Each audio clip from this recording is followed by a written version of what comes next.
Muy buenas tardes para todos.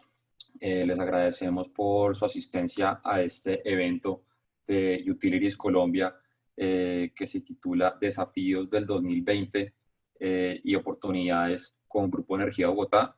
Nos encontramos con una serie de panelistas por parte de Grupo Energía Bogotá y las filiales, a las cuales nos encontramos actualmente con Felipe Castilla, con Jaime Orjuela, Mario Caballero, Adriana Munevar, Valeria Marconi de Relación con Inversionistas. Mi nombre es Nicolás Erazo, analista de renta variable, y voy a ser el moderador de este evento junto a Carlos Enrique Rodríguez, asociado senior de renta variable de Credit Core Capital. Les agradecemos por la invitación y por la aceptación a este evento. Vamos a dar inicio presentando básicamente a nuestros panelistas. Comenzamos con Felipe Castilla, vicepresidente financiero del Grupo Energía Bogotá, quien hace parte desde el 2013 del Grupo Energía Bogotá. Se graduó como ingeniero civil de la Universidad de los Andes, maestría en ciencia de la Universidad de Illinois Urbana-Champaign, y cuenta con una especialización en finanzas de la Universidad EAFIT. También actualmente es miembro de las juntas directivas de Codensa, Cálida, Contugás, Electrodunas, PEB Energy y 21 empresas más a lo largo de su carrera profesional. También contamos con Adriana Munevar, quien es profesional en finanzas de relaciones internacionales. Actualmente se desempeña como vicepresidente financiera de TGI y cuenta a lo largo de su experiencia con 25 años de expertise en la industria de oil and gas, quien nos acompaña también hoy por el lado de TGI. Mario Caballero es el director de finanzas de Cálida, es economista de la Universidad del Pacífico, con magíster en Administración y Dirección de Empresas de la Universidad de Oxford, con 15 años de experiencia en planeamiento estratégico, optimización y gestión financiera. Por parte de Grupo Energía Bogotá, complementando los temas de regulación, nos acompaña Jaime Orjuela, ingeniero electricista con magíster en Ciencias en Economía y especialización en Opinión Pública y Marketing Político, quien se encuentra dentro del Grupo Energía Bogotá desde el 2011. Y también se encuentra con nosotros Valeria Marconi, quien es gerente de relación con inversionista, ingeniero industrial, especialista en finanzas de la Universidad de los Andes, con magíster en Administración de Empresas de la Universidad de Bath, de Reino Unido. Y pues que también es de la casa de Credit Core Capital, a quien damos la bienvenida. Bueno, con este grupo de panelistas me gustaría empezar dándole la palabra a Carlos Enrique Rodríguez, asociado senior de renta variable, quien está con nosotros y también, digamos, conforma conmigo parte del grupo de moderadores de este panel. Carlos, ¿con qué quisieras empezar el día de hoy? Buenas tardes para todos. Muchas gracias, Nicolás. Muchas gracias por aceptar esta invitación a este webinar y también le doy la bienvenida a los asistentes el día de hoy. Quisiera comenzar con que nos contaran cómo ha sido la experiencia de estos 4 meses en sus empresas. No solamente en Colombia, el día de hoy tenemos invitados también de Perú, entonces que nos cuenten también en sus empresas cómo han vivido estos 4 meses, unos 4 meses muy complicados tanto para Colombia como para Perú, dada pues el coronavirus, la pandemia, la crisis económica en la cual vivimos. Pues fue un marzo, abril, sobre todo abril y mayo muy complicados, y que nos contaran cómo han vivido estos 4 meses en sus empresas y que nos contaran esas experiencias dentro de la empresa y qué han hecho para mitigar esta situación. Bueno, si quiere empiezo yo. Perfecto. Pero un agradecimiento, Nicolás y Carlos Enrique, por la invitación. Para nosotros, pues, es un honor que ustedes nos hayan invitado, que podamos contarles un poco lo que es las experiencias que hemos tenido, digamos, en estas circunstancias. Pues claro, para todos es una situación compleja. Es una situación que ha tenido una afectación transversal a toda la economía, a todos los negocios. Habrá algunos que estarán más afectados, otros en menor medida, pero creo que nadie se salva de la afectación que esto nos ha generado. primero, pues manejar los equipos cuando están todos confinados, pues tiene sus retos. Afortunadamente la tecnología nos da la mano y se pueden hacer este tipo de eventos y de conferencias y se puede acceder a la información, pero pues genera muchos retos que los hemos tenido que administrar y han sido pues un poco complejos en todo este manejo. Nosotros a nivel de JEP hemos tenido una temporada muy agitada. Realmente nosotros nos tomó este tema de la pandemia en la mitad del cierre de la transacción de adquisición de nuestro activo en Brasil.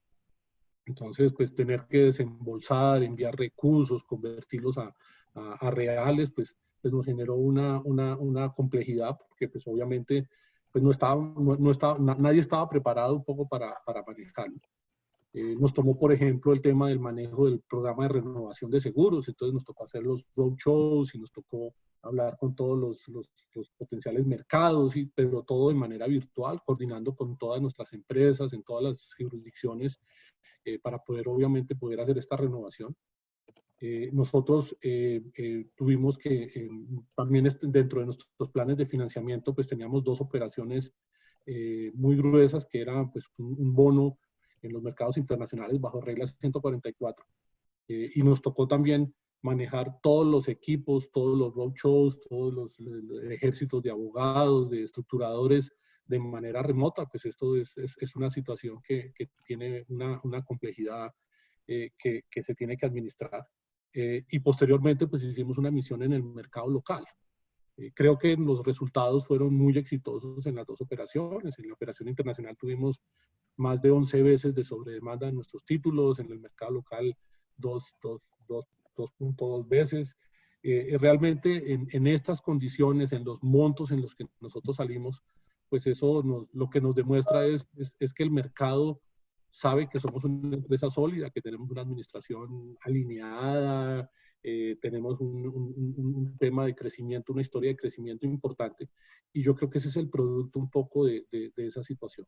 Entonces, como le digo, coordinar equipos, trabajar tarde, trabajar largas jornadas, fines de semana, pero creo que los productos se han visto. Súper, no, claro que sí, muy bien. Adriana o Mario, nos quisieran compartir desde el enfoque de gas, tanto en Colombia como en Perú. Bueno, hablando del tema de gas en Colombia desde la perspectiva, digamos, de TGI, una complejidad muy similar a la que Felipe describe como grupo, pero pues en adición, digamos, todo el tema también de coordinación con los diferentes actores en la cadena de gas, con las diferentes entidades de gobierno, etcétera, pues todo esto generó retos adicionales para todos nosotros en la búsqueda de una solución que sea la mejor para el país, pero que también garantice la estabilidad de las empresas. Entonces, digamos que ese reto ha sido fundamental y durante todo este tiempo, largas horas es lo que más describe la realidad nuestra y de los demás agentes y entidades del gobierno que podemos ver. Perfecto. Y Mario, ¿qué nos cuentas tu experiencia en Perú? Sí, buenas tardes. Bueno, solo para complementar, yo creo que uno de los temas fundamentales fue, nosotros operamos pues una operación que tiene una mirada muy de largo plazo y como que de un momento a otro tuvimos que parar y empezar a ver el corto plazo de manera inmediata, ¿no? Si hablábamos de financiamiento para CAPEX con una mirada hacia 8 años, pues de un momento a otro tuvimos que empezar a voltear y ver cosas como la cobranza del día a día, que antes de la crisis era prácticamente algo que se manejaba de manera natural y recurrente, ¿no? Entonces lo que yo diría, un poco también el cambio en foco sobre actividades y tal vez tratando de obtener soluciones bien tácticas y de corto plazo para lo que fue, digamos, el inicio de la crisis, ¿no? Y en términos de medidas, de la par con eso, también pudimos, digamos, sobre todo pensando en cómo darle sostenibilidad a lo que es la cadena de pagos, trabajar algunas soluciones que nos han permitido, digamos, manejarla de manera adecuada, y de las cuales podemos comentar un poquito más adelante durante la sesión. Perfecto. Y aprovechando que también tenemos a Jaime, director de regulación, quisiera de pronto si nos puede compartir su experiencia y lo que hemos visto en términos flexibles. Sabemos que el regulador, digamos, ha actuado de manera ágil para afrontar, digamos, esta crisis y no trasladar este impacto hacia los hogares y han generado, digamos, ciertas medidas facilitando el tema de los pagos, diferimiento de las facturas. De pronto, Jaime, si nos quieres compartir una experiencia y cómo han visto ese tema desde el lado regulatorio y si tienes de pronto algún comentario acerca de los negocios de transmisión, te agradecemos. Ok. Buenas tardes para todos. En efecto, digamos, como atando como la primera pregunta y la que ahora haces, el primer mes fue frenético. O sea, todo el pedacito de marzo, cuando se declaró el aislamiento, y abril, porque en efecto el gobierno no tuvo tiempo, digamos, para pensar demasiado, sino que tuvo que actuar muy rápido. Aquí en Colombia la verdad es que la acción del gobierno fue muy loable. Ustedes saben que aquí en Colombia, en materia de subsidios y contribuciones, tradicionalmente generalmente hay un rezago y hay un saldo y una deuda que a veces acumula incluso más de un año. Y el gobierno más o menos se tardó como 15 días, lo cual fue muy rápido, en girar y ponerse al día con los subsidios que estaban pendientes para las distribuidoras del país. Eso fue la primera señal de reacción rápida y pertinente del gobierno acá para asegurar liquidez a las empresas de distribución de electricidad y gas en todo el país. O sea, digamos, la realidad es que gracias a toda esta crisis, el sector eléctrico y de gas pasó de tener moras de billones de pesos y de rezagos, digamos, de subsidios de un año más, a estar en deuda solamente con algunos par de meses hacia atrás. Entonces eso fue muy bueno. Rápidamente también se abrieron las líneas de crédito para también dotar de liquidez y compensar los alivios que el gobierno le estaba pidiendo a las distribuidoras para los usuarios finales.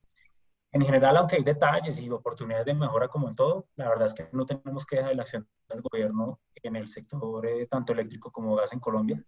Nos sentimos tranquilos y un ejemplo de ello es que, por ejemplo, al inicio tenemos un gran temor, por ejemplo, de que hubieran muchas pequeñas empresas comercializadoras que no pudieran honrar sus obligaciones. Y no ha sucedido tal cosa, han habido algunas muy pocas, muy pequeñas, pero en el negocio de transmisión eléctrica, que era la última pregunta que hacías, el impacto prácticamente ha sido nulo. Prácticamente el 99% de los ingresos previstos para el negocio de transmisión los estamos recibiendo.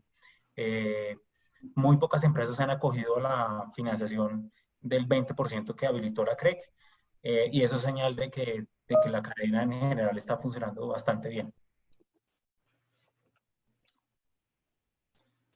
Perfecto. Perfecto, no, muy claro. Felipe, una pregunta con respecto a la alocación de capital y de oportunidades hacia el futuro. ¿Qué podríamos esperar los inversionistas en términos de M&A, compras futuras en algún negocio que les interese o crecer en algún negocio que, digamos, que tengan el foco? ¿Qué podríamos esperar los accionistas de Grupo Energía Bogotá en esa alocación de capital y de M&A? Sí, digamos, nosotros, como ustedes lo han podido ver, hemos estado activos en el último año. Digamos, en el mes de agosto del año anterior, hicimos la adquisición del grupo Dunas, que es la parte de distribución, la parte de generación distribuida y una pequeña empresa de servicios. Y este año hicimos la adquisición en conjunto con Red Eléctrica de España de nuestro activo en Brasil. Estas adquisiciones tienen un valor material, digamos, estamos hablando de un esfuerzo grande que hicimos apalancando la empresa, y obviamente pues esta situación del COVID también pues genera cierto nivel de restricciones. Hay que entender un poco que las compañías tuvieron que salir a adelantar sus líneas de endeudamiento, obviamente, para poder manejar la circunstancia que estamos viviendo un poco en el manejo de la cartera, en la contracción de la demanda, obviamente dependiendo de cada negocio. Esto obviamente conlleva a que estamos en un proceso también de asimilar esos activos dentro del grupo. Pero nuestra vocación es de crecimiento. Seguramente en el futuro muy inmediato no estaremos concretando una adquisición como al ritmo que veníamos en el último año, pero sí seguiremos con un poco la intención de seguir creciendo en nuestras líneas de negocio. Yo creo que este año es un poco difícil poder predecir que vayamos a hacer un cierre material, pero eso no obsta que nuestra visión y nuestros equipos no sigan en este proceso de análisis de crecimiento, que es la vocación que hoy por hoy tiene el grupo. Perfecto, Felipe. Y aprovechando también, digamos, unos temas que quisiéramos preguntarles es acerca de la estructura de capital, teniendo en cuenta que venimos recientemente de una sobredemanda de hasta 11 veces en bonos internacionales y una sobredemanda de alrededor de 2.15 veces para los bonos locales, ¿sí? Sabiendo esto, ¿cómo se siente, digamos, el Grupo Energía Bogotá en términos de liquidez y cómo luce el apalancamiento hacia adelante? Y si de pronto les gustaría pensar en lo posible, en una posible emisión de acciones con el fin de fortalecer el patrimonio y tener una estructura de capital de pronto óptima, o si en este momento pues están contentos con la estructura de capital que tiene el Grupo Energía Bogotá. Bueno, en ese punto, digamos, el grupo ha estado focalizado en muchas acciones en los últimos años. De una parte, por ejemplo, lo que hemos tratado de buscar es extender los vencimientos de las obligaciones. Nosotros teníamos una concentración relevante de obligaciones que se vencían 2021, 22, 23, y lo que hemos venido tratando es un poco de extender esa vida media de los créditos en operaciones que se han venido haciendo en las últimas operaciones que hemos revelado al mercado. Hay una situación particular y es que nuestro negocio, ustedes entienden, tenemos operaciones en Colombia, en Perú, en Guatemala, en Brasil, es multimoneda, tenemos una posición importante de exposición en dólares, pero también tenemos una exposición en monedas locales. En Colombia, nuestros negocios, sobre todo las participaciones en Emgesa, Codensa, Vanti, tienen exposición en moneda local. En Perú, por ejemplo, la distribuidora tiene exposición a la moneda, al nuevo sol. Entonces, otra de las estrategias que nosotros hemos hecho a nivel de grupo es tratar de hacer una compensación entre la manera en que nos endeudamos y la manera en que estamos generando nuestros ingresos. Esta es una situación que, si uno ve el grupo hace 5 años, prácticamente el 100% de nuestra deuda estaba concentrada en dólares. Si ustedes ven los estados financieros de cierre del año anterior, ya verán una porción relevante de financiamiento local. Nosotros incursionamos en el año 2017 a través de emisión de bonos. Ustedes vieron que recientemente salimos en emisiones locales, obviamente para tratar de hacer un mejor match entre la manera en que estamos expuestos nuestros ingresos o el EBITDA que generamos con relación a la deuda que adquirimos. Entonces, por eso es que ustedes ven que nosotros accedemos a los mercados, obviamente también teniendo en consideración esos elementos. La tercera estrategia que también hemos venido surtiendo es que tenemos una porción relevante de deuda que está indexada a parámetros variables, créditos indicados que están expuestos al IBOR o créditos locales expuestos a efectos de inflación, al IPC o UR. Y lo que hemos venido también trabajando es tratar un poco en lo posible, basado en los análisis de exposición, tratar de volver esos en flujos estables que podamos predecir en el futuro. Entonces hemos empezado a hacer swap de esas deudas. Hace relativamente poco también anunciamos al mercado el hecho de que cubrimos una exposición de un crédito que vencía en el 2024, hicimos un swap, ya en este momento lo tenemos prefijado. Y eso también pues, nos conlleva un poco a que las obligaciones que hemos venido adquiriendo, pues hemos hecho prepago de corto plazo para tratar de exponer un poco los vencimientos más en el tiempo. Digamos que en eso nos hemos concentrado. Nosotros para el mercado local teníamos previsto para el financiamiento de este año emitir cerca de 1.35 billones de pesos. Nuestra intención en el primer trimestre era poder hacer la emisión completa. Esta situación no se dio porque obviamente nos tomó el tema del COVID, nos tocó suspenderla. Salimos con algo que razonablemente creíamos que podía ser ejecutable, que fueron estos 950.000 millones que colocamos, pero todavía tenemos una porción pendiente de unos 400.000 millones que realizaríamos en el mercado local. Entonces, creemos que esta es una operación, habrá que mirar las condiciones de mercado, el apetito de los inversionistas. Creemos que con el espaldarazo que nos dio el mercado en la emisión anterior, no tendríamos ningún problema, pero es algo que estaríamos mirando sobre el segundo semestre. Digamos, nosotros a nivel de grupo no tenemos en este momento pensado, no quiere decir que no lo podamos hacer, pero no tenemos sobre alguna operación estructurada la posibilidad de hacer un IPO sobre las acciones para poder conseguir capital. Estaría pendiente un poco la definición que haga nuestro accionista mayoritario sobre la eventual posibilidad de venta del paquete que nos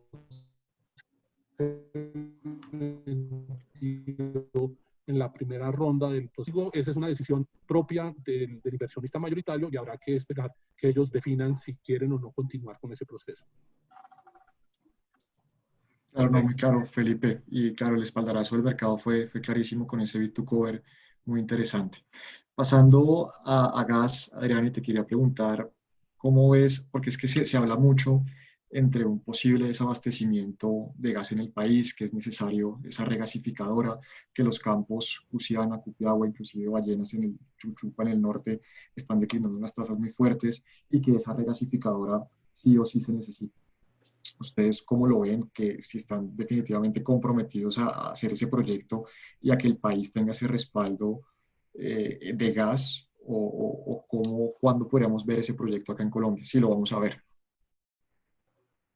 Bueno, Carlos, definitivamente TGI está altamente comprometido con el proyecto de la regasificadora. Uno, porque lo vemos como ese respaldo de abastecimiento en el largo plazo para el país, ya que el proyecto pues conecta al país con el mercado de gas natural internacional y no solo pues garantiza, digamos, unos niveles de oferta en el largo plazo, sino también la posibilidad al acceso de mejores precios, dado que los precios internacionales son muy competitivos. Entonces, en ese sentido, algunos ya sabrán que la UME publicó el documento de selección del inversionista a principios del mes de julio. El pasado 17 de julio, TGI ya entregó los comentarios de manera conjunta con Enagas y en ese sentido seguimos firmes en el interés de hacer una oferta técnica y económica muy buena para poder ir en este proyecto. Desde otra perspectiva, en estos comentarios, pues todavía hay cosas, digamos, por aclarar. Algunos de estos temas incorporan, por ejemplo, la definición de los riesgos y garantías de las diferentes partes en este proyecto, y por otro lado, temas, digamos, ya más técnicos, que estamos pues en espera de respuesta. Se entiende que los pliegos pueden salir hacia el mes de agosto y la adjudicación, según lo que la UME ha manifestado, podría darse en el primer trimestre del próximo año. Perfecto, gracias Adriana. Ahora moviendo, digamos, un poquito de mercado, quisiéramos preguntar, aprovechando que tenemos aquí a Mario de Cálida, y es que nos cuente de pronto un poco cómo ha sido esa conversación con los clientes corporativos y cómo han manejado el tema de la demanda de gas en Perú y en este caso pues en Lima. Sí, gracias, Nicolás. Cuando se dio lo del inicio de la pandemia y específicamente lo de la cuarentena, nosotros buscamos desde un principio poder encontrar, digamos, soluciones comerciales para asegurar que la cadena de pago se mantenga y sea sostenible. Es así que hemos trabajado con tanto la industria como el sector de estaciones de servicio en programas de fraccionamiento. Estos han sido muy exitosos. Te doy un ejemplo. Todo el sector, digamos, de estaciones de servicio, que en nuestro caso representa un grupo de clientes de más o menos unas 280 estaciones, operan de la mano con un gremio. Apenas se dio esta situación, nosotros nos acercamos al gremio para ver qué podríamos trabajar en conjunto, que permita, pues, por un lado, dar viabilidad a el manejo de la caja tanto de estos clientes que tenemos, como asegurar que finalmente el compromiso que tienen con nosotros se iba a ejecutar. Es así que sacamos un programa de fraccionamiento a 6 meses. Nosotros nos encontramos hoy en día con el vencimiento de la tercera cuota de ese fraccionamiento y tenemos un 100% de efectividad. Esto entonces ha sido tomado no solo de una manera muy positiva por nuestros clientes, sino que está funcionando realmente en términos de su ejecución. Adicionalmente, lo que también ha apoyado a este proceso ya corresponde con algunas medidas que ha tomado el gobierno del Perú. En particular, ha habido un programa que se llama Reactiva Perú. Ese programa lo que ha hecho es facilitar un poco el capital de trabajo a tasas adecuadas, digamos, bajas a clientes. Y lo que hemos visto nosotros es que en el caso de nuestro segmento industrial, muchos de nuestros clientes se han beneficiado del mismo y por ende también han podido mantener, digamos, viabilidad. Así que hoy en día básicamente vía tanto las soluciones que hemos planteado nosotros como organización y algunas de las medidas que hemos visto que han salido del gobierno, básicamente tenemos un buen manejo de lo que es la cobranza y el flujo de caja para ambos sectores. Perfecto, Mario, Claro. gracias. Jaime, volviendo a regulación, te voy a preguntar, digamos que cuáles son los pendientes que tiene la regulación acá en Colombia, la CREC, y en qué sectores, digamos, que estaban por salir nuevas regulaciones, nuevos parámetros, y esta situación del coronavirus, ¿cómo podría cambiar esos parámetros y si en algunos casos podría ser más o menos favorable de cara a los retornos hacia adelante? La agenda, yo la verdad creería que el único impacto realmente que hubo es como un retraso de unos 4 o 5 meses tal vez en la agenda. Evidentemente la CREG estos primeros meses, como lo mencionaba en la pregunta anterior, estuvo dedicada a emitir las normas para dar alivio a los usuarios, dar liquidez y también flexibilidad a las comercializadoras sobre todo. Lo que ha anunciado la comisión recientemente, los grandes pendientes definitivamente son las metodologías de remuneración, especialmente transmisión eléctrica y transporte de gas. Han anunciado volver a emitir un segundo proyecto de resolución para cada una a finales de este año. Ustedes saben pues que la CRE, digamos, y la UME también a veces no son tan juiciosos en cumplir las fechas que se proponen en la agenda. Entonces yo creería que seguramente sí van a trabajar y avanzar. Puede que este año tengamos segunda versión de propuesta metodológica o tal vez más hacia el inicio del otro año.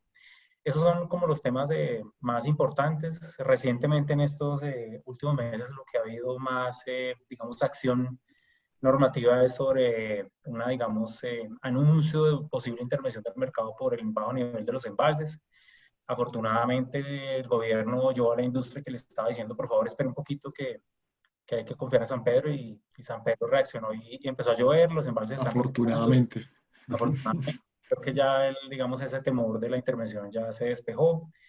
Entonces yo creo que, digamos, lo que más esperamos es definitivamente los temas de las metodologías, pero digamos que siendo optimista tendríamos una nueva versión este año. Perfecto, clarísimo. Perfecto.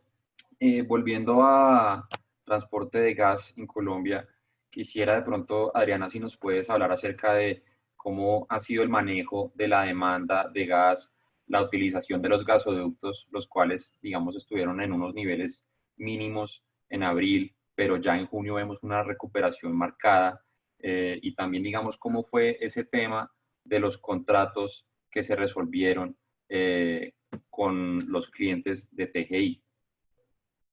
Si nos puedes dar un poco de detalle ahí, te agradecemos. Bueno, claro, Nicolás. Como tú lo mencionas, a principios de abril, con la declaración de la emergencia sanitaria y las medidas de aislamiento, pues el impacto en la demanda de gas fue bastante significativo, aproximadamente un rango entre el 25-32% se vio impactada. Y en ese sentido, para el tema del gas, la CREC, como lo mencionaba Jaime, tomó medidas inmediatas para aliviar un poco ese impacto en el resto de la cadena y obviamente aliviar el impacto en la industria y en el consumidor final. En ese sentido, una resolución que fue la 042, en la cual se abrió espacio para ajustar temporalmente los contratos con los remitentes. Y en ese sentido hubo un esfuerzo bastante grande, digamos, de los diferentes agentes de la cadena, no solo en TGI, sino también con nuestros clientes, con los diferentes actores del gremio, y logramos un acuerdo que creemos bastante positivo, en donde, aunque hay un impacto para los ingresos de TGI, pues hay un alivio para el consumidor final y dada toda la complejidad que atraviesa el país, cada uno de esos agentes puso una parte en esta crisis. Entonces, TGI como empresa emitió una política comercial transitoria en la cual solamente la capacidad impactada por esta disminución en la demanda relacionada con el COVID tenía, digamos, una flexibilidad versus las condiciones contractuales que se tenían hasta ese momento. En ese sentido, lo que se proyecta es que hacia el final del año tengamos una disminución en los ingresos de aproximadamente el 12% versus lo que se tenía presupuestado, pero por otro lado, obviamente hemos reaccionado buscando las diferentes oportunidades de ahorro, de disminución de CAPEX, debido también pues al efecto del COVID que nos ha llevado a postergar, a cerrar, digamos, algunas de las obras que ya con la reactivación otra vez estamos abriendo, pero todo junto pues nos garantiza la capacidad de liquidez de la compañía y en ese sentido pues estamos tranquilos con lo que alcanzamos a ver desde este momento. Clarísimo. Mario, uno de los focos de los inversionistas en los últimos años en Cali ha sido el crecimiento de clientes. Muy bueno y en algunos casos excediendo las propias estimaciones de uno. ¿Uno qué podría esperar hacia adelante y esta situación cómo podría afectar ese crecimiento de usuarios en Cálida 2020, 2021 y de pronto algo más a mediano plazo? Sí, Carlos. Bueno, mira, nosotros cerramos el año con una base de clientes de aproximadamente 950.000, 960.000 clientes entre todos los segmentos. Obviamente el segmento que tiene potencial de mayor crecimiento y penetración hoy en día es el residencial. Y nuestros planes pre-COVID para este año era más o menos poder realizar algo cercano a las 200.000 conexiones. Bueno, lamentablemente por el periodo de la cuarentena se nos fue imposible durante un periodo cercano a 3 meses el poder salir a la calle y continuar con nuestro proceso constructivo. Eso básicamente pues, nos pone un pequeño retraso este año. Ya hemos podido salir a la calle nuevamente, ya empezamos nuevamente con nuestra actividad constructiva. El mes pasado hicimos como cerca de 2.000 conexiones. Este mes estamos apuntando a 4.000 y hay una recuperación progresiva hacia finales de año. Nuestro estimado ahorita está más o menos en unos 90.000, digamos, clientes adicionales para este año, con lo cual deberíamos cerrar el 2020 por encima del 1.000.000 de clientes. Y ya para el 21 volvemos básicamente a nuestro ritmo usual. Estamos apuntando nuevamente a estas 200.000 conexiones, lo cual pues nos debería de llevar hacia finales del 2021 a un rango superior al 1.200.000 clientes. Perfecto. Listo. Y una pregunta acerca, trasladándonos a transmisión de energía en Colombia. Quisiera de pronto, si nos pueden comentar, no sé si de pronto Felipe o Jaime, entre los dos, cómo han sido los avances de los proyectos de transmisión y cómo va el tema de la colectora hasta ahora con lo que sabemos. Si quieren, les cuento yo como una síntesis y Felipe, por favor, me complementa si me pasa algo. El grupo está haciendo en total 10 proyectos de expansión de infraestructura de transmisión eléctrica. La síntesis rápida, pues, por supuesto, son muchos kilómetros de línea, muchas subestaciones en diferentes municipios y departamentos, pero en síntesis, ¿qué les podemos contar? 4 de esos 10 proyectos están en construcción en este momento, o sea, hay obras civiles, se están instalando torres, haciendo tendido de cables, etc. 2 proyectos están en licenciamiento ambiental, aunque recientemente tenemos buenas noticias sobre uno de esos proyectos norte que la ANLA nos dio licencia para buena parte de la construcción que hace parte de ese proyecto, y los restantes 4 proyectos están en estudios y diseños. Recientemente el reto más importante pues es todo lo relacionado sobre todo con el acceso a los municipios no COVID. Ustedes saben que aún hoy día la mayor parte de los 1.200 municipios del país no tienen contagios confirmados. La verdad nos ha ido muy bien. El grupo, la verdad fue que reaccionó muy rápido en materia de instaurar protocolos de bioseguridad, de ser abierto con el diálogo al respecto con los municipios. Muchos municipios tenían temor de que nosotros accediéramos y eventualmente, digamos, fuéramos como un vector de contagio. Pero de los 4 proyectos que están en construcción, prácticamente la gran mayoría se han aplicado los protocolos, tenemos autorización de los alcaldes, tenemos buena relación con ellos. De hecho, hemos sido bien recibidos de parte de los municipios porque como la actividad económica en general pues se detuvo bastante, se frenó. Hay municipios, para darles un ejemplo, Mocoa, donde estamos construyendo una subestación para recuperar los daños que se ocasionaron hace unos años por la avalancha.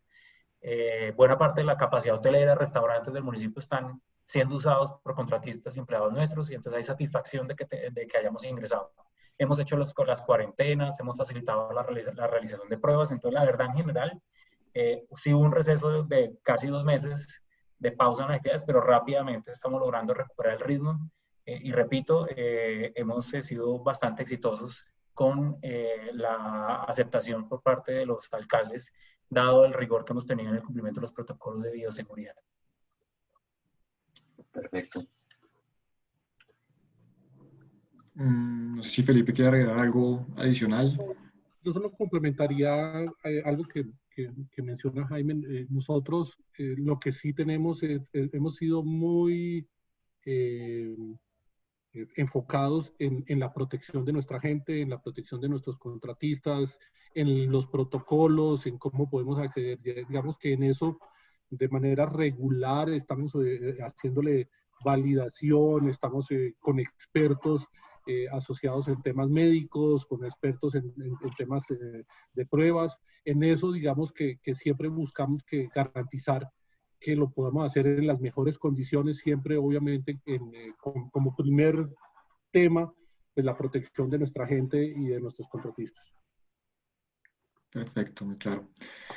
Felipe, aprovecho y te pregunto algo que no está en los estados financieros, y es que nos cuentes cómo es la organización Grupo Energía Bogotá, es decir, cuál es el estilo en cuanto a cómo se toman las decisiones, si es una organización totalmente centralizada, donde las decisiones se toman en el senior management únicamente y hay una continua comunicación entre vicepresidentes y senior management, o si es una organización mucho más descentralizada y mucho más independiente.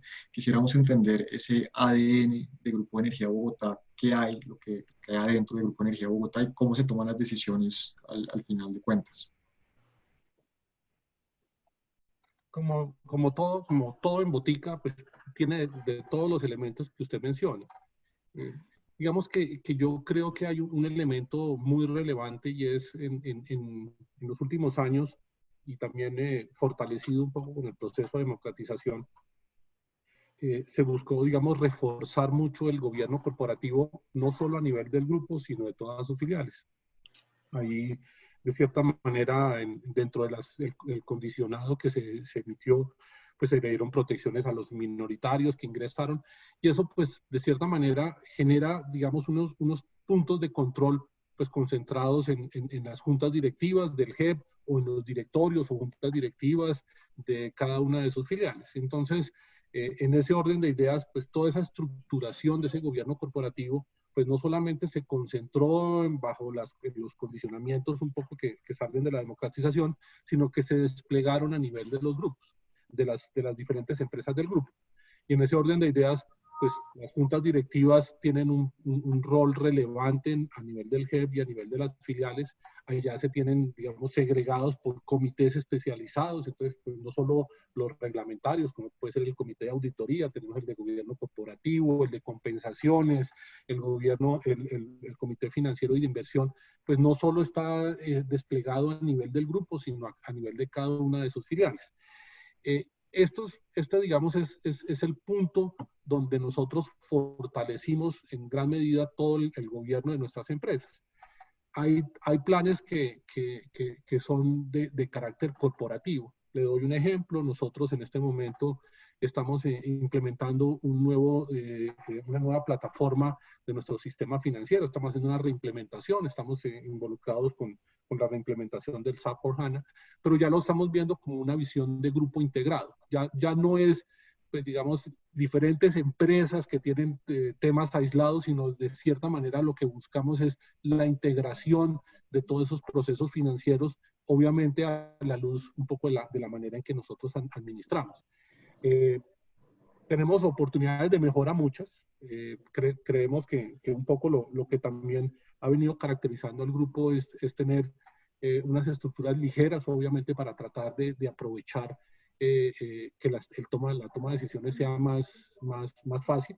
No podemos desconocer la naturaleza de nuestro grupo. Nuestra accionista mayoritaria es la ciudad de Bogotá, y eso pues nos obliga a tener que cumplir con una serie de normatividad propia de las empresas que tienen mayoría del Estado, y eso pues obviamente en los procesos contractuales, en la toma de decisiones, en la manera en que nos controlan, pues nos obligan a cumplir con cierta obligación.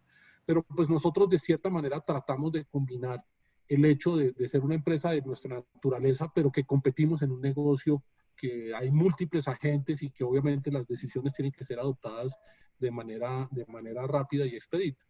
En ese orden de ideas, pues yo le diría que sí hay una centralización, hay un tema donde nosotros buscamos dar un poco una directriz corporativa que se despliega a nivel de todas nuestras filiales. Hay procesos en donde hay, digamos, algún tipo de control matricial. Le doy un ejemplo. Adriana y Mario tienen un presidente o un gerente general al que le reportan, pero funcionalmente también tienen una directriz de la parte centralizada del tema financiero. Entonces, como le digo, hay un fortalecimiento, hay tratar de ser más ágiles, hay un tema de, digamos, un poco concentrar las decisiones a través de los directorios, donde claramente pues nosotros tenemos participación. Clarísimo. Perfecto, Felipe, gracias. Quisiera hacerle una pregunta a Adriana sobre el tema de gas y es entender un poco la estrategia a la cual TGI planea direccionar. Sabemos que, digamos, la producción disponible para la venta de gas está alrededor de 10 años y Colombia tiene unas reservas de gas de alrededor de 9 años que anteriormente pues eran de 11 a 10 años y han tenido, digamos, en declive gracias en parte a una demanda sostenible y a que pues desafortunadamente no hemos tenido grandes descubrimientos como lo vienen siendo o lo han sido en su momento Ballena y Chuchupa, ¿sí? Sabemos que tenemos unos contratos de TGI importantes que garantizan una longevidad relevante, pero los campos de ballena en La Guajira se están, digamos, extinguiendo. Sabemos de la madurez, ya le hemos comentado. Quisiera preguntarte, Adriana, si TGI, digamos, es preocupante ese vencimiento de contratos, es una naturaleza que se está dando debido a que tenemos unos recursos limitados bajo tierra y que todavía no podemos de pronto extender esa longevidad porque hay, digamos, unos descubrimientos que aún faltan por desarrollar y por comercializar, o digamos, la idea es poder ampliar a medida que se pueda esa longevidad de los contratos. Bueno, desde el punto de vista estratégico, digamos que TGI visualiza la oportunidad de crecimiento siendo tanto un gran jugador a nivel local, lo cual implica, digamos, seguir creciendo en el país para estar preparados si hay alguna de esas fuentes que está lista y estar ahí para hacer la conexión con el sistema de transporte nacional. Y segundo, también contemplar las oportunidades como la regasificadora del Pacífico, donde pudiéramos tener unas facilidades para dar acceso del gas internacional al país. Entonces, digamos que en ese sentido, desde el punto de vista estratégico, las dos enfoques van juntos y estamos buscando desarrollarnos en los dos aspectos para, si salen esas nuevas oportunidades internas, como tener la seguridad y la tranquilidad de la oferta desde afuera. Entonces, básicamente, en este momento, precisamente, aunque estamos acabando de pasar por cómo enfrentar esta crisis en el corto plazo, también hemos hecho una revisión detallada de esa estrategia donde hemos reconfirmado el interés, por ejemplo, en la regasificadora, en otros potenciales proyectos similares, e inclusive mirar otras potenciales inversiones en el resto de América Latina. Entonces, todo esto está dentro de la estrategia de crecimiento de los próximos 7 años de TGI. Perfecto. Buenísimo, Adriano. Vamos con una pregunta del público y nos dice, ¿qué efectos ha tenido en el funcionamiento del Grupo Energía Bogotá el cambio de su presidente? Presidente nuevo, para los que no sabían, Juan Ricardo Ortega, recién llegado. ¿Y qué perspectivas se perciben al respecto? Y ahí sí me gustaría la opinión de todos, con qué ha llegado el doctor Ortega a Grupo Energía Bogotá, qué nuevas ideas o qué direccionamiento estratégico les ha mostrado en estos días que lleva como nuevo CEO. Si quieren, empiezo yo. Digamos, el doctor Ortega es una persona de amplia experiencia en el sector público.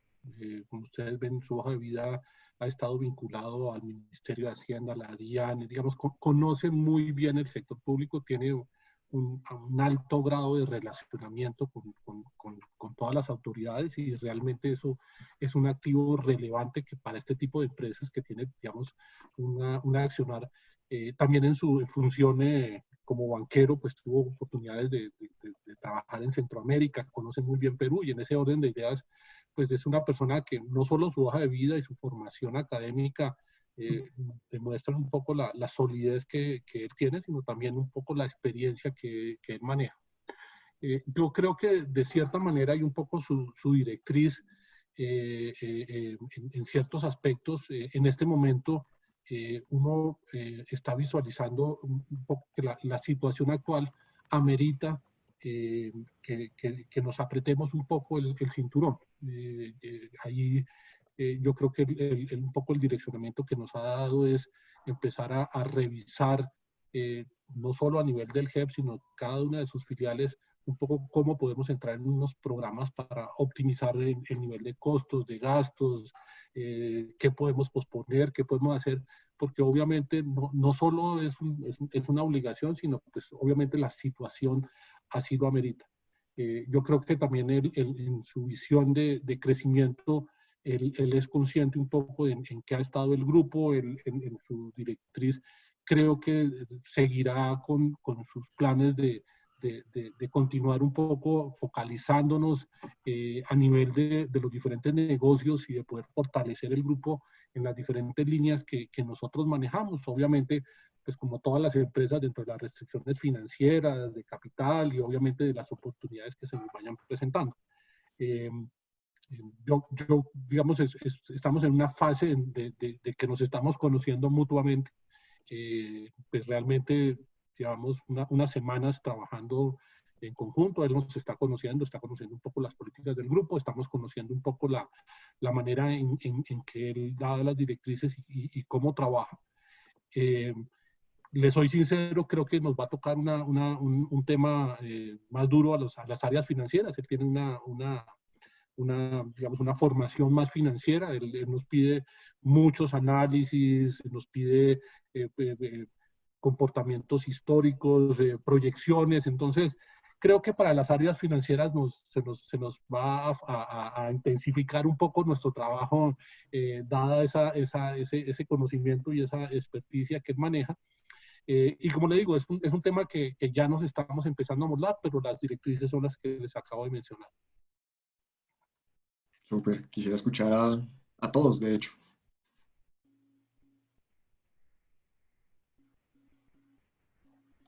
Si quieren, yo Bueno, las continúo. damas. Bueno, si quieres comento, en el caso Adriana, de por favor. TGI tuvimos ya una reunión, digamos, del comité de presidencia de TGI. Es el primer acercamiento que tuvimos con él, como lo dice Felipe, una persona con una experiencia muy fuerte en todo el sector público, maneja los números perfectamente. Creería que dos mensajes muy claros, digamos, en esa primera intervención fueron el tema de la transparencia, o sea, trae la bandera de seguir trabajando todo el tema de la transparencia. Cree firmemente que empresas como las nuestras, que tienen inversionistas del gobierno, como lo hacemos hoy en el grupo, podemos seguir apoyando, digamos, el crecimiento y el desarrollo del país, y ser ejemplo de esa transparencia y de cómo trabajando en equipo podemos generar una buena estabilidad financiera para las empresas y un buen crecimiento para el país. Súper. Creo que Mario estaba que se hablaba.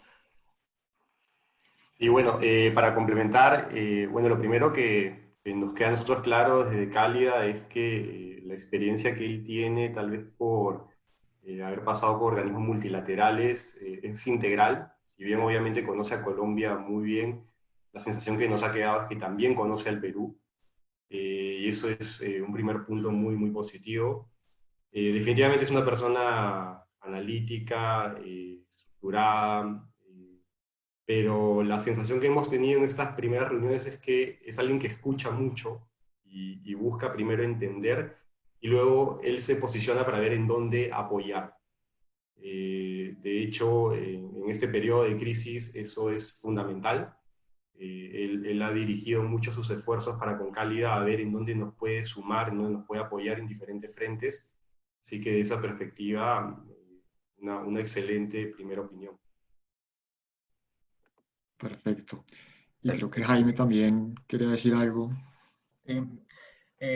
Yo mencionaría como dos cosas muy puntuales con respecto a nuestro presidente. La primera es que creo que ustedes saben que él inició ejercicio, tomó el cargo, digamos, a plenitud del 1 de julio.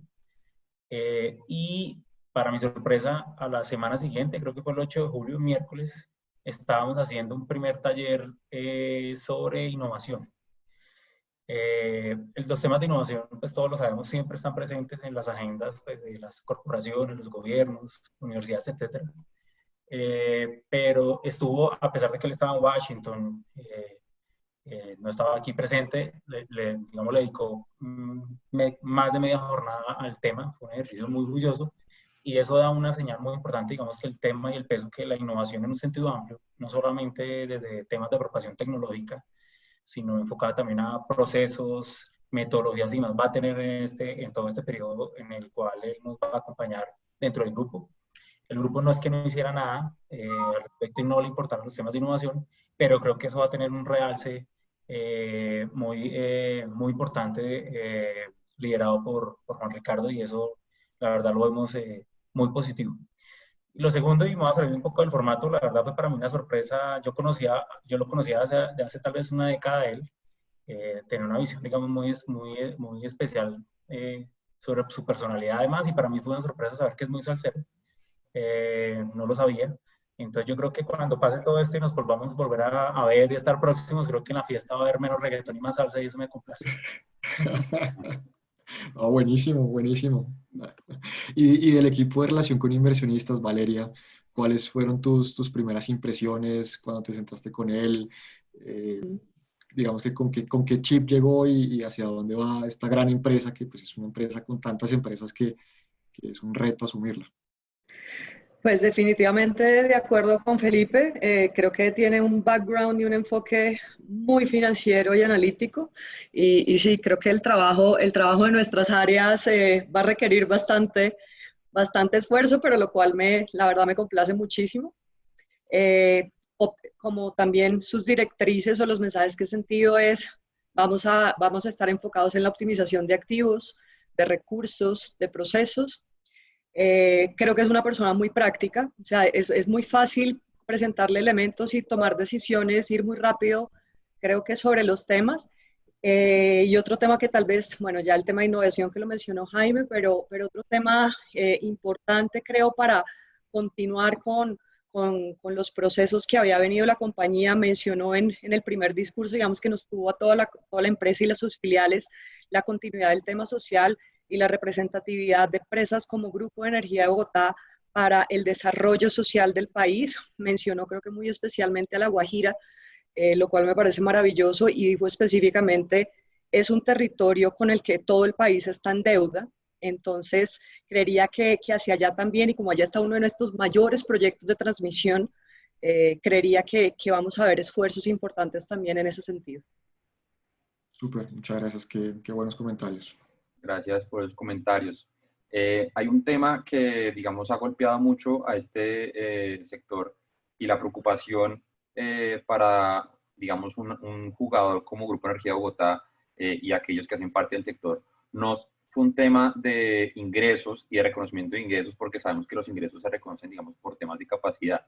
Fue más un esfuerzo de capital de trabajo y lo que va a pasar con el recaudo frente, digamos, de los clientes en cada uno de los vehículos en los cuales, digamos, GEB tiene exposición. Quisiera, digamos, que esta pregunta fuera de pronto de manera general. Sabemos que la hemos tocado de pronto a lo largo del webinar en cierta instancia, pero quisiera que detalláramos y nos enfocáramos en esta parte de la sesión en el tema del recaudo. Y cómo ha sido ese recaudo, cómo fue a los primeros meses de cuarentena y cómo, digamos, ha evolucionado el recaudo para cada una de las líneas de Grupo Energía Bogotá, TGI, Cálida y también de transmisión, sabiendo que, digamos, transmisión de pronto no ha sido el que ha presentado la mayor incertidumbre y el mayor riesgo por la modalidad del negocio. Quisiera de pronto, no sé si Felipe quiere dar unos comentarios generales y vamos hablando de cada uno de los negocios y la evolución del recaudo a medida que vayan los panelistas hablando. Yo solo quisiera, digamos, quisiera que ya más la particularidad del tema la abordáramos, o la abordara Mario y Adriana, porque pues obviamente ellos tienen el tema específico. Yo solo quisiera hacer una mención muy general de el tipo de riesgos que este tipo de empresas ha tenido que afrontar durante esta situación. Digamos que de manera genérica, obviamente, pues entendamos que hay naturalezas de negocios diferentes, hay geografías diferentes, hay intervenciones diferentes, pero yo me atrevería a decir que nosotros hemos venido afrontando como 4 tipos de riesgos. El primero, ustedes sabrán que pues con toda esta circunstancia hay una contracción de la demanda y esto de alguna manera se ve reflejado en empresas que tengan alguna porción de exposición a esa demanda. Entonces, digamos que ese es un primer riesgo. El segundo riesgo es el que ustedes anotan, es el tema de la cartera. Puede que nosotros tengamos los derechos, puede que nosotros tengamos los contratos, pero pues hay una realidad que no se puede desconocer y es que hay unos sectores vulnerables que están perdiendo su trabajo y digamos no tienen con qué pagar, o hay unas industrias que no han podido operar y tienen esa dificultad y hay que de cierta manera atender esa situación muy particular. El tercer riesgo, y es algo que creo que se mencionó anteriormente y que es importante que lo conozcamos, y es en el afán un poco de las autoridades, de los gobiernos o los reguladores de tratar de paliar esta situación, pues como que le meten la mano un poco a los derechos que ya tienen las compañías reconocidos, y en ese sentido pues tenemos que ser muy activos. Ahí Jaime es una de las personas que tiene que estar permanentemente revisando, interactuando, porque obviamente pues nosotros no somos conscientes de la realidad que nos toca vivir, pero también tenemos que defender un poco los derechos que la empresa maneja. Y hay un cuarto riesgo que también de una u otra manera nos está afectando, y es el diferimiento de las inversiones. Pues claramente, lo mencionó Mario en su intervención, el hecho de que nosotros no podamos entrar a las casas y no podamos hacer una instalación, pues eso tiene implicaciones, porque pues hay ingresos que están asociados a eso, hay diferimiento de esas inversiones, hay reclamaciones de los contratistas que por no poder ingresar, pues tienen alguna expectativa sobre ese manejo. Esos 4 riesgos es el tema donde nos hemos tenido que focalizar en los últimos meses. Y ya creo que dejaría yo para que Adriana y Mario les comenten un poco particularmente en cada uno de estos negocios. Realmente, si ustedes visualizan al grupo, pues hay 4 empresas que son las más representativas. Pues está TGI, está Cálida, están nuestras participaciones no controladas en Enges y Codensa, que tenemos exposición plena sobre los riesgos que le acabo de mencionar. Entonces yo sí dejaría ya para que Adriana y Mario les comenten un poco la particularidad de cada negocio.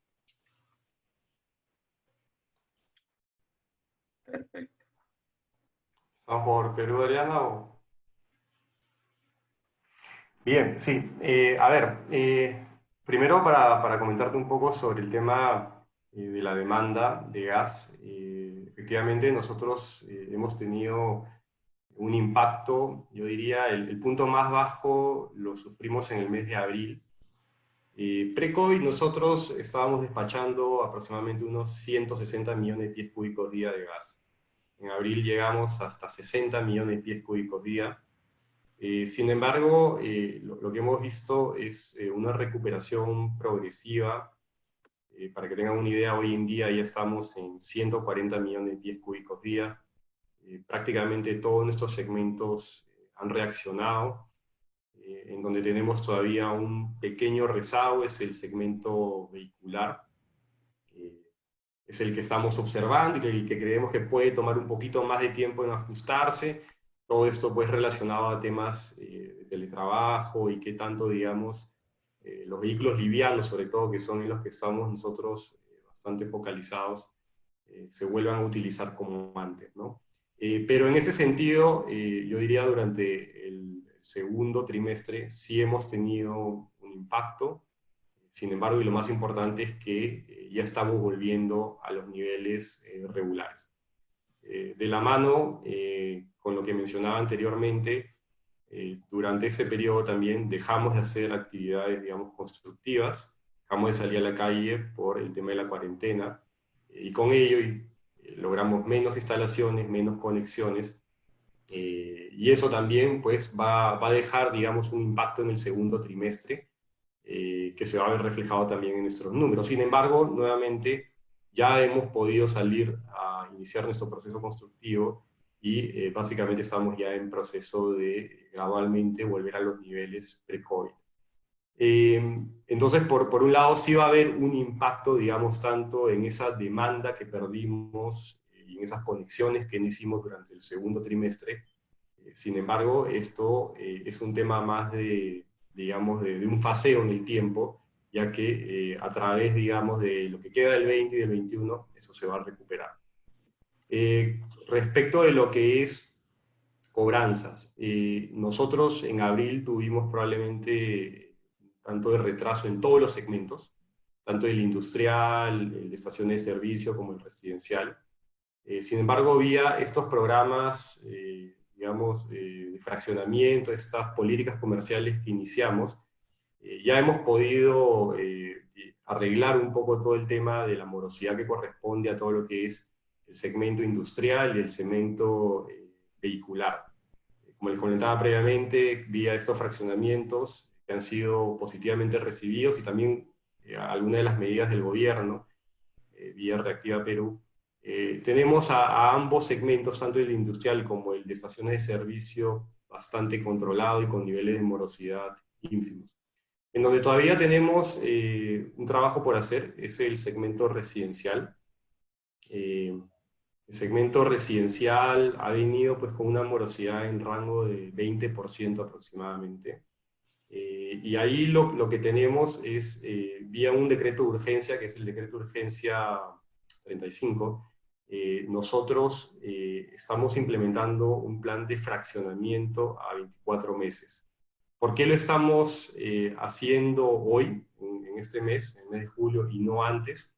Porque uno de los requerimientos para poder realizar este fraccionamiento era que tengamos que hacer lecturas reales. Como no podíamos salir a la calle a hacer las lecturas reales, no podíamos iniciar con ese proceso, digamos, antes. Ya a partir de este mes hemos podido, digamos, iniciar esta actividad. Hacia finales de julio estamos esperando cerrar el fraccionamiento de todos estos residuos, y creemos que ese 20%, digamos, que se ha ido retrasando, va a mejorar, digamos, en lo que queda, digamos, del año y lo que viene del 2021. Probablemente ese 20% ha estado esperando un poco que esta facilidad se implemente, y eso sumado a que también ya la actividad económica del Perú progresivamente se ha empezado a reactivar por fases, y que probablemente estas mismas personas han podido salir a la calle a realizar su actividad del día a día. Consideramos que nos va a permitir, digamos, mejorar esas cifras en lo que es morosidad.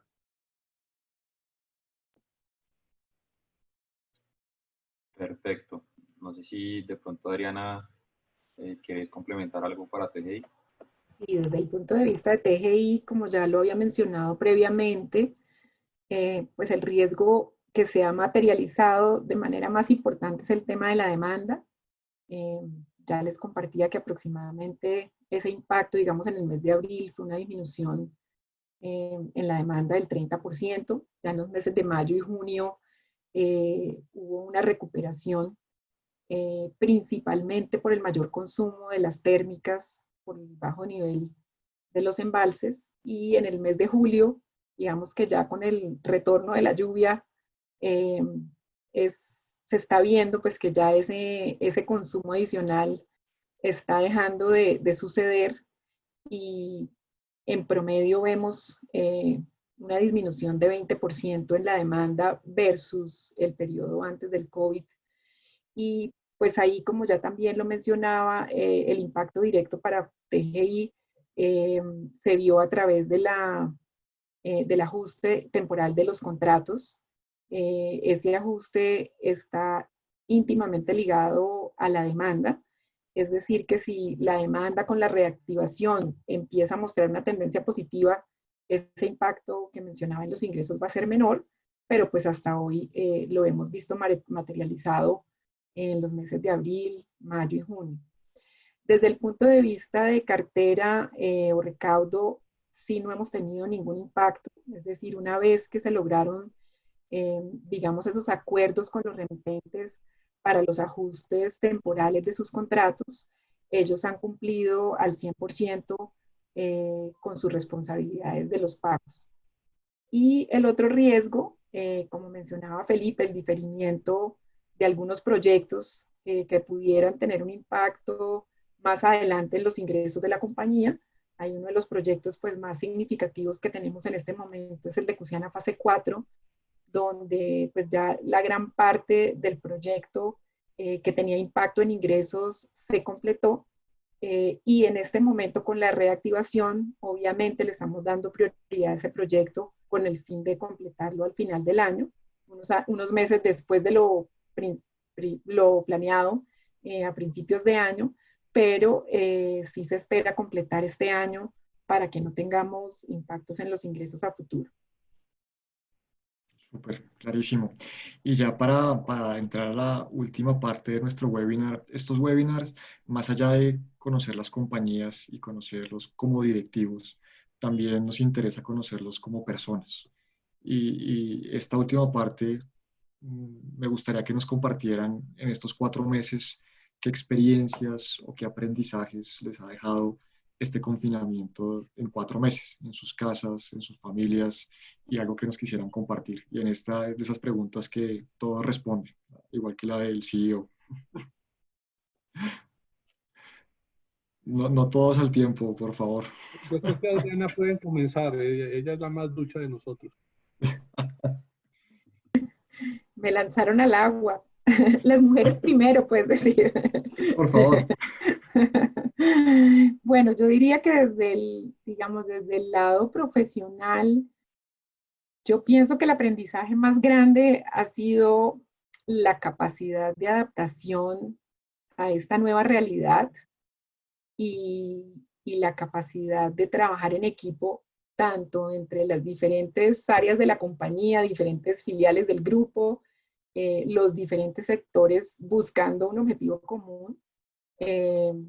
A veces, si no existe esa crisis, hay más separación, digamos, de las diferentes fuerzas. En este caso, todos tenemos el mismo problema y el mismo objetivo, que es salir adelante, sacar adelante el país. Entonces, creo que ese ha sido como el gran aprendizaje profesional para mí. Desde el lado personal, creo que igual para muchos, también la capacidad de adaptarnos, somos seres humanos ante todo, entender, uno, que mi familia está aquí al lado, que necesita de mí, aunque estemos aquí largas horas trabajando por el bien del país, pero aún más importante, entender que todas las personas de mi equipo también tienen esa necesidad, que cada uno puede sentirse diferente frente a esta realidad y cómo poderle llegar a cada uno a pesar de la distancia. Creo que esta dificultad nos ha unido mucho más que inclusive estando físicamente en el mismo lugar, pero sí ha requerido una habilidad adicional de parte de nosotros como líderes en este proceso. Súper. Valeria.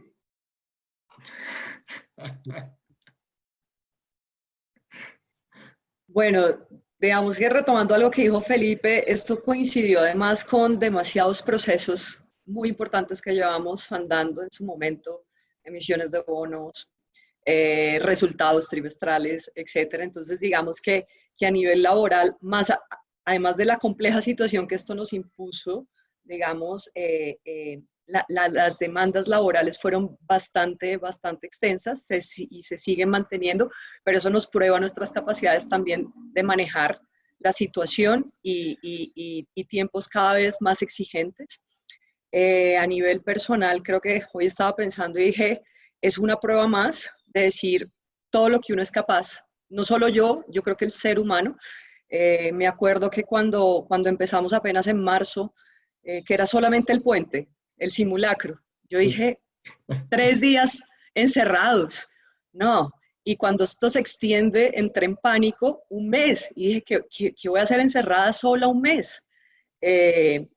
Y hoy llevamos 5, casi, y eso nos demuestra que, bueno, casi no. 4, bueno, pero ya casi. Vamos para el quinto.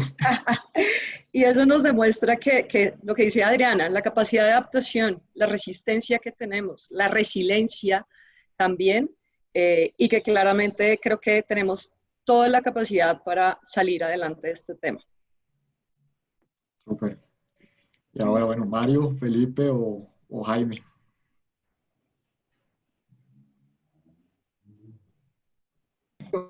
Felipe. Ya te tocó, Felipe, ya no hay escapatoria. Yo les doy mi lectura. Hay muchos temas, hay temas, yo creo que hay muchos elementos que son comunes para todos, pero también el tema de adaptación, pues digamos, esta es una casa, ¿no? Esto no es una oficina, entonces pues uno tiene que de cierta manera vivir con el hecho de vivir con, digamos, de estar con mi familia, mi señora. Entonces, ese es un tema que no podemos evitar. A mí era en iPad y pasé yo en toalla y creo que me vio todos los que estaban ahí en toalla, pero pues obviamente son temas de adaptación que nos toca asimilar, ¿no? Ahí el doctor Jaime no me perdona que una vez nos citó a una reunión como a las 8 de la noche, un sábado, y estaba comiendo pizza y no le gustó que yo comiera pizza, pero bueno, esos son temas que uno tiene que ser conscientes y pues más allá de los problemas, yo creo que es una adaptación que uno también debe tener en entender que son las casas y está el perrito y están los hijos y está la licuadora y están todos esos elementos, pero pues obviamente creo que el fin es otro. Lo que yo sí llamaría un poco es yo creo que después de esta situación, esto nos llama a reflexionar un poco hacia adelante. Yo sí creo que hacia adelante, en la manera en que nos relacionamos, en la manera en que consideramos qué cosas son importantes y qué cosas no. Yo creo que estos elementos también fortalecen un poco los vínculos de la familia. O sea, yo creo que más allá, digamos, un poco de estar obligados a estar confinados, creo que hay unas lecciones que hacia adelante vamos a tener que hacer una reflexión importante. Hay otro elemento que para mí ha sido muy elegante y muy atractivo, y es terminar una jornada de trabajo y subir y ya estar en mi casa. Para mí ha sido fabuloso. Eso de ahorrarme una hora de tráfico en la mañana y una hora de tráfico en la tarde, eso para mí ya ha sido un elemento muy bueno, porque creo que si hay tiempo perdido es estar en un trancón o en un aguacero ahí, en un semáforo. Creo que eso tiene sus elementos, por lo menos en esto, uno de esos tiempos se los está optimizando. Calidad de vida. Totalmente de acuerdo. Mario, para allá en Perú, ¿cómo te ha ido en tu casa? Sí, bueno, a ver, yo ingresé a Cálida en enero y prácticamente ya un mes y medio después había que vivir esta situación. Entonces, cuando uno ingresa a una corporación, pues se toma un tiempo en conocer la gente, la cultura. La verdad que a mí me tocó ir de frente con todo porque no había tiempo para ir por ese proceso. Y manejar, digamos, una serie de incendios y resolverlos sin haber llegado a establecer, digamos, esos vínculos previamente, ¿no? Pero creo que lo gratificante ha sido que a pesar de eso, tanto con el equipo que me toca, digamos, liderar y trabajar como con el equipo para el que trabajo también, se han podido dar esa química, ha fluido, y ese proceso de conocernos se ha acelerado. Y eso ha sido, pues, finalmente muy, muy positivo. Y en lo personal, pues, cosas buenas y también cosas por manejar que fueron al inicio un tanto complicadas. Lo bueno, al igual que Felipe, el tráfico en Lima es complicado, la verdad que son horas muertas. El no tener esas horas muertas, la verdad, a mí tiene mucho valor. Yo tengo un hijo pequeño y parte de ese tiempo se lo dedico cada día a él, y eso pues tiene para mí un valor único. Pero por otro lado también recuerdo claramente uno de los primeros directorios de emergencia prácticamente, donde tenía que presentar, y en eso siento pues que en la puerta ya empiezo a escuchar que alguien movía la manija. Mientras ya me tocaba presentar, ya no era una movida de manija, sino era un golpe, y esto iba subiendo en intensidad y ya eran patadas. Entonces, manejar un poco también esas situaciones fue un poco, digamos, un proceso de adaptación. Ahí tuve que parar un ratito, pedir un permiso, hablar con mi hijo, que era el que se había escapado y estaba a punto de bajarse la puerta de la casa, de la habitación en la que estaba. Pero creo que al final eso también trae un mensaje muy importante, y es la empatía. En ese momento pues estaba clarísimo que había aceptación, y creo que todo lo que ha sido empatía en general es algo que también ha florecido mucho, ¿no? Para con todos. Así que también cosas muy positivas. Súper, súper, muy interesante. Y Jaime, el último, pero no menos importante.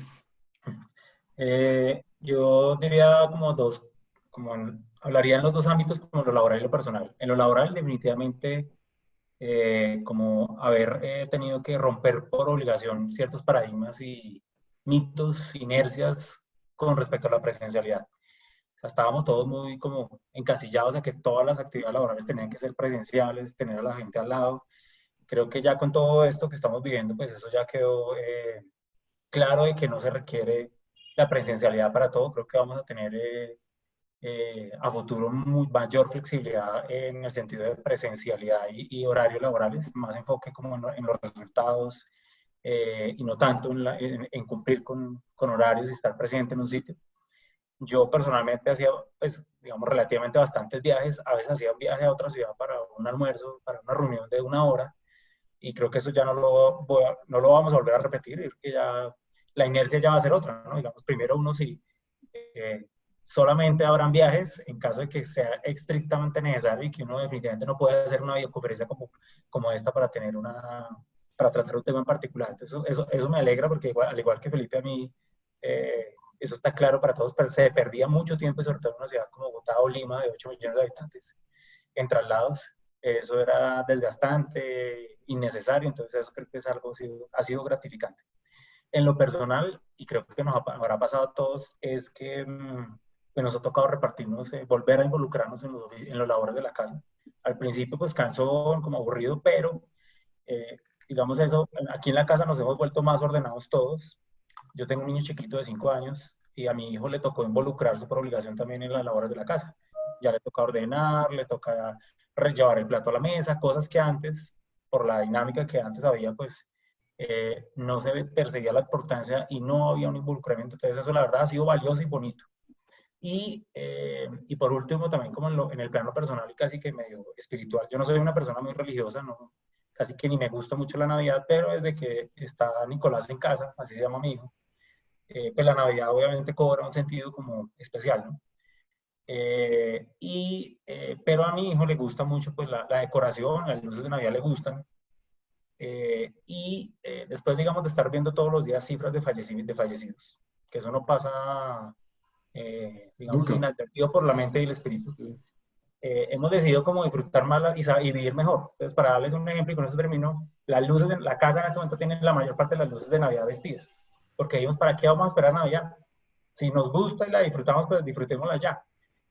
No dejemos para dentro de tantos meses las cosas que queremos hacer y disfrutamos ya. Entonces, eso ha sido, la verdad, valioso y pues todos nosotros y personas como creo que los que estamos aquí conectados somos afortunados y eso debe tener, y creo que ha tenido para todos un significado muy especial. Súper, muy interesante. Muchas gracias por compartirnos todas esas experiencias. Nico, te cedo la palabra para cerrar el webinar. Gracias, digamos, a todos nuestros asistentes, obviamente a nuestros panelistas y al Grupo Energía Bogotá por abrirnos las puertas. Digamos, no quedan sino palabras de agradecimiento. Digamos que compartimos las experiencias que nos han dado y agradecerles a nuestros asistentes una vez más por estar conectados con nosotros. Con esto pues le damos cierre al webinar. Esperamos de pronto tenerlos en otra ocasión con nosotros igualmente.